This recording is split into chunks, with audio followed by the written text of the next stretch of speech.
কাকে চাপে ফেলতে হঠাৎ করেই বিএনপির প্রার্থী ঘোষণা? হঠাৎ ধানের শীষের প্রার্থী ঘোষণা করে বিএনপি কি রাজনৈতিক দাবার বোর্ডে নতুন চাল দিল? 237 আসনে ধানের শীষের প্রার্থী ঘোষণার মধ্যে দিয়ে বিএনপি নির্বাচনের ট্রেন ছেড়ে দিল। মনোনয়ন কি কেবল সংখ্যা নাকি নির্বাচনের কৌশল? আগামী জাতীয় সংসদ নির্বাচন সামনে রেখে 237টি আসনের প্রার্থীর নাম ঘোষণা করেছে বিএনপি। বাকি 63টি আসন ফাঁকা। প্রশ্ন হলো, এই আসনগুলো কি জোটের প্রার্থীদের জন্য খালি রাখা হলো? বিএনপির সঙ্গে কোন কোন দল জোট করছে এবং কাদেরকে কতগুলো আসন ছেড়ে দেওয়া হবে? ফাঁকা এই 63টি আসনেই কি শরিকরা পাবে, নাকি প্রথম দফায় যেসব হেভিওয়েট বা গুরুত্বপূর্ণ প্রার্থী বাদ পড়েছে তাদেরও অনেককে যুক্ত হতে পারে? প্রার্থীর মনোনয়নে বিএনপির অঙ্কটা আসলে কি? কেন, কারা কোন যুক্তিতে মনোনয়ন পেল আর কারাই বা বাদ পড়লো? গত 3 নভেম্বর বিকেলে রাজধানীর গুলশানে বিএনপির চেয়ারপারসনের রাজনৈতিক কার্যালয়ের সংবাদ সম্মেলনে প্রার্থীদের নাম ঘোষণা করেন দলীয় মহাসচিব মির্জা ফখরুল ইসলাম আলমগীর। শারীরিকভাবে ভীষণ অসুস্থ হওয়া সত্ত্বেও বরাবরের মতো এবারও 3টি আসন থেকে বিএনপির চেয়ারপারসন বেগম খালেদা জিয়া নির্বাচন করবেন। ফেনী 1, বগুড়া 7 ও দিনাজপুর 3 আসন থেকে তিনি দলের মনোনয়ন পেয়েছেন এবং খালেদা জিয়ার ছেলে বিএনপির ভারপ্রাপ্ত চেয়ারম্যান তারেক রহমান নির্বাচন করবেন বগুড়া 6 আসনে।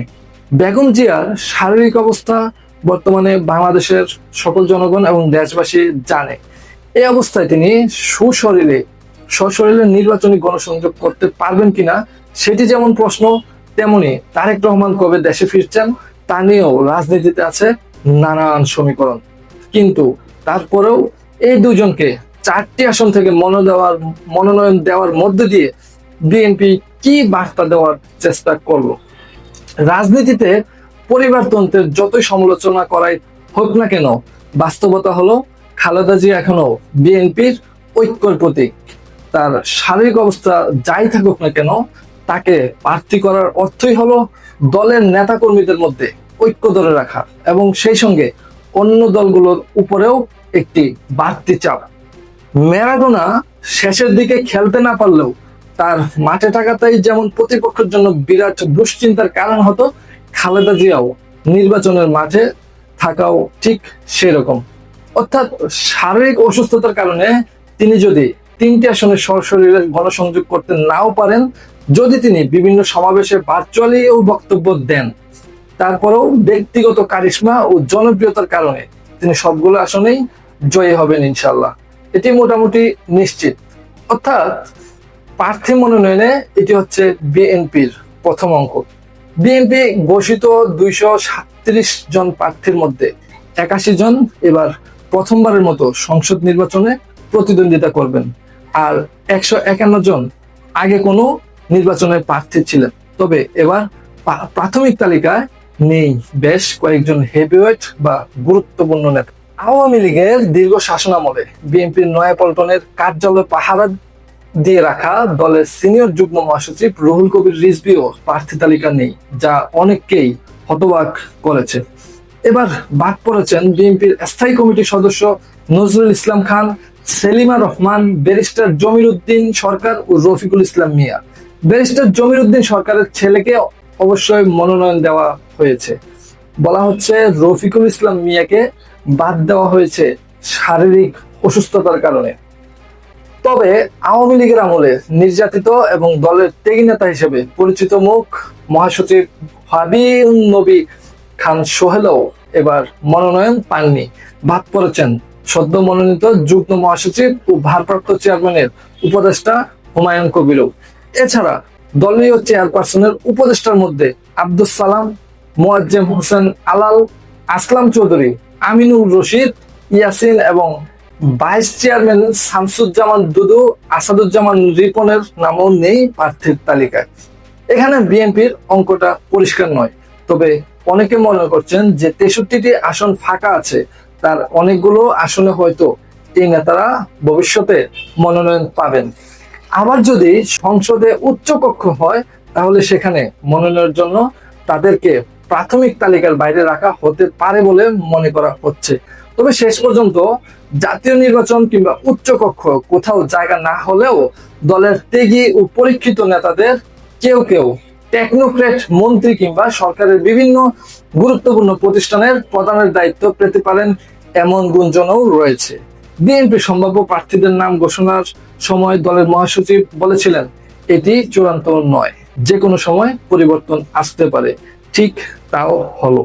24 ঘন্টা যেতে না যেতেই বাদ পড়েছেন মাদারীপুর 1 আসনে দলীয় মনোনয়ন পাওয়া কামাল জামান মোল্লা। দলের পক্ষ থেকে বলা হচ্ছে, অনিবার্য কারণে এই আসনে তার প্রার্থিতা স্থগিত করা হয়েছে। এমনকি বিএনপির যুগ্ম মহাসচিব স্বাক্ষরিত বিজ্ঞপ্তিতেও নির্দিষ্ট কোনো কারণ উল্লেখ করা হয়নি। তবে সামাজিক যোগাযোগ মাধ্যমে ঘুরছে কামাল মোল্লার নানান বিতর্কিত কর্মকাণ্ডের খবর। সাবেক আইজিপি বেনজির আহমেদ সহ আওয়ামী লীগের শীর্ষ নেতা এবং মন্ত্রীর সাথে কামাল মোল্লার ঘনিষ্ঠতার কিছু ছবি ভাসছে ফেসবুকে, সোশ্যাল মিডিয়ায়। এসব কারণে তিনি বাদ পড়েছেন বলেই মনে করা হচ্ছে। প্রশ্ন আসতে পারে, হঠাৎ কেন বিএনপির প্রার্থী ঘোষণা করা হলো? ফেব্রুয়ারিতে প্রধান উপদেষ্টার ঘোষিত সময়ে আগামী জাতীয় নির্বাচন হবে কিনা এই নিয়ে যখন জনমনের সংশয়ের অন্ত নেই, যখন রাজনৈতিক দলগুলোর মধ্যে আগে ভোট নাকি জাতীয় নির্বাচন এই নিয়ে তর্ক, মানে আগে গণভোট নাকি জাতীয় নির্বাচন এসব নিয়ে তর্ক হচ্ছে, এবং যে তর্কের অবসানে অন্তর্বর্তী সরকার বল ঠেলে দিয়েছে রাজনীতিবিদদের কোর্টে, ঠিক সেই সময়ে হঠাৎ করে 237 আসনে বিএনপির প্রার্থী মনোনয়নের রাজনীতিটা আসলে কি? যদি একটু খোঁজ খবর রাখেন তাদের অজানা নেই, জামায়াত ইসলামী আসলে এই বছরের শুরুতেই 300 আসনের প্রায় সব কয়টিতে কে কোন আসনে লড়বেন তা জানিয়ে দিয়েছিলেন। দলীয় সবুজ সংকেত পাওয়া এই প্রার্থীরা ভোটের মাঠে যথেষ্ট সক্রিয় আছেন। তবে আনুষ্ঠানিক মনোনয়ন ঘোষণা না দিয়ে প্রার্থীদের সক্রিয় রাখার এখন একমাত্র সক্ষমতা এই জামাত ইসলামীরই আছে। তাই তাদের পক্ষে গণভোটের আগে নির্বাচন নয় এমন দাবি দ্বৈত নীতিতে খেলা সম্ভব হচ্ছে। বিএনপির পক্ষে এমনটা সম্ভব নয়, তারা তা করতেও চায়নি, আর চায়নি বলেই প্রার্থী তালিকা প্রকাশ করে দিয়েছে। এমন প্রকাশ্য তালিকা ঘোষণা করে বিএনপি কি অন্তর্বর্তীকালীন সরকার জামাত ও এনসিপির উপর চাপ তৈরি করতে চাইলো, যাতে কোনোভাবেই ফেব্রুয়ারির প্রথমার্ধে নির্বাচনটা ঝুলে না যায়? অর্থাৎ বিএনপি নিজে নির্বাচনের ট্রেনে চড়ার মধ্যে দিয়ে কি অন্য দলগুলোকেও এই প্রক্রিয়ার মধ্যে আসতে উদ্বুদ্ধ করেছে বা তাদের উপর মনস্তাত্ত্বিক চাপ তৈরি করার চেষ্টা করছে? দেখুন, প্রধান উপদেষ্টার সঙ্গে 3 বাহিনীর প্রধানের বৈঠকের পর দিনেই বিএনপি তাদের দলীয় প্রার্থীদের নাম ঘোষণা করলো। যেদিন দুপুরে প্রধান উপদেষ্টার পক্ষ থেকে আইন উপদেষ্টা আসিফ নজরুল গণভোটের ইস্যুতে সিদ্ধান্ত নেওয়ার জন্য রাজনৈতিক দলগুলোকে 1 সপ্তাহ সময় দিয়েছেন। শোনা যাচ্ছে সেনাবাহিনী কোনোভাবেই নির্বাচন বিলম্বিত হোক তা চায় না। অর্থাৎ জুলাই সনদ বাস্তবায়নের জন্য গণভোট নিয়ে রাজনৈতিক অনৈক্য বা বিভক্তি যতই থাকুক না কেন, সেনাবাহিনী চায় প্রধান উপদেষ্টা ঘোষিত নির্ধারিত সময়ের মধ্যেই যাতে জাতীয় নির্বাচন হয়। 1 বছরেরও বেশি সময় ধরে সেনাবাহিনী মাঠে আছে, বাংলাদেশের আইন শৃঙ্খলা রক্ষার কাজে অবগত আছে। তারা এখানে বেড়াকে ফিরতে চায় এমনটাও শোনা যায়। সে সঙ্গে দেশের অর্থনৈতিক পরিস্থিতিও নাজুক এমন অভিযোগ তুলে ব্যবসায়ীরাও দ্রুত নির্বাচনের পক্ষে। তারা বলছে রাজনৈতিক অস্থিরতা ও অনিশ্চয়তার মধ্যে বিনিয়োগ আটকে আছে, উৎপাদন মারাত্মকভাবে ব্যাহত হচ্ছে, অনেক বড় প্রতিষ্ঠানও হুমকিতে পড়েছে। ফলে তারা মনে করেন নির্বাচনের মধ্যে দিয়ে যত দ্রুত একটি নির্বাচিত সরকার দায়িত্ব নেবে দেশের অর্থনীতির ততই মঙ্গল। তাছাড়া বাংলাদেশের সঙ্গে ব্যবসা বাণিজ্য আছে এবং ভূরাজনৈতিক নানা স্বার্থে বাংলাদেশের সঙ্গে যেসব দেশের সুসম্পর্ক রয়েছে সেসব দেশের পক্ষ থেকেও দ্রুত নির্বাচনের তাগিদ আছে বলে শোনা যাচ্ছে। সামগ্রিক পরিস্থিতি বিবেচনা করেই কি তাহলে বিএনপি তাদের প্রার্থী ঘোষণার মধ্যে দিয়ে নিজেদের অবস্থান পরিষ্কার করলো? তবে প্রার্থীদের মনোনয়নেই শেষ কথা নয়, নির্বাচনের তফসিল ঘোষণার পরে রাজনীতির হাওয়া হয়তো বদলে যাবে। সব দল তাদের প্রার্থী ঘোষণার পরে অন্তর্বর্তী কোন দল বঞ্চিতদের বিক্ষোভ ইত্যাদি যেমন বাড়বে, তেমনি প্রতিদ্বন্দ্বী দলগুলোর মধ্যেও সংঘাতও শুরু হতে পারে। অভ্যুত্থানে ক্ষমতাচ্যুত আওয়ামী লীগ এই নির্বাচনে কি ভূমিকা পালন করবে তাতেও হয়তো ভোটের অনেক অঙ্ক নির্ভর করবে। সুতরাং প্রার্থী ঘোষণার মধ্যে দিয়ে বিএনপি নির্বাচনের ট্রেনের যে যাত্রা শুরু করলো, সেই ট্রেনটি কত দ্রুত সময়ে এবং কতটা সহজে গন্তব্যে পৌঁছতে পারে সেটি নির্ভর করছে রাজনৈতিক দল এবং সরকারের সক্ষমতার উপর। ধন্যবাদ। আসসালামু আলাইকুম।